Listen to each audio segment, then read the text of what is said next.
বিশেষ করে যে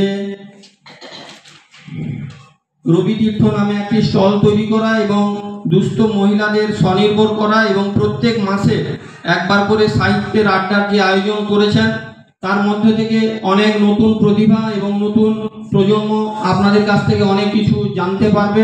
তাই আপনাদের এই উদ্যোগকে আমি সাধুবাদ জানাই এবং আগামী দিনে পথ চলার জন্য আমার পক্ষ থেকে সব রকম সহযোগিতা এবং আমি পাশে থাকার অঙ্গীকার করছি। তাই আগামী দিনেও আপনারা অনুষ্ঠান করলে আমাকে আমন্ত্রণ জানালে আমি অবশ্যই উপস্থিত হব। তবু মম শ্যামা সম্মান। কবিগুরু রবীন্দ্রনাথ ঠাকুরের আজ প্রয়াণ দিবস 22শে শ্রাবণ। জীবন মৃত্যু মানুষের জীবনে অমোঘ সত্য, জীবন হয়েছে মানেই মৃত্যু হবেই। রবীন্দ্রনাথ তার সাহিত্য সৃষ্টির মাধ্যমে তিনি আমাদের আজও প্রাণের কবি, প্রিয় কবি হয়ে আছেন। আজ 22শে শ্রাবণ আমরা আজ মিলিত হয়েছি কবিগুরু রবীন্দ্রনাথ ঠাকুরের প্রয়াণ দিবস উপলক্ষে। শুধু জন্মদিন বা মৃত্যুদিন নিয়ে রবীন্দ্রনাথ ঠাকুর আমাদের দৈনন্দিন জীবনে বসবাস করেন তা নয়, সকাল থেকে সন্ধ্যা জীবনে আমাদের সারা বছরই আমাদের জীবনে তিনি সারা বছরই প্রাণের ঠাকুর হয়ে থাকেন।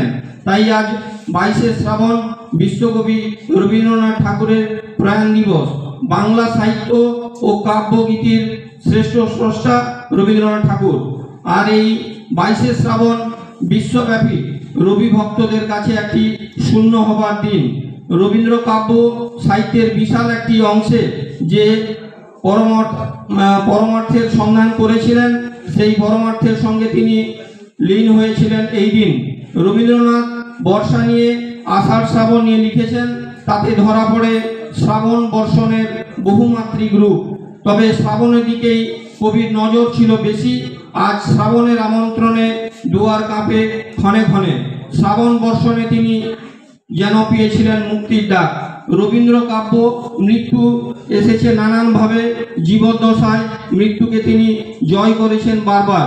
মৃত্যু বন্দনা করেছেন তিনি মরণ রে তুহু মম শ্যাম সম্মান, মেঘ বরণ তুজ মেঘ জটাজুট রক্ত কমল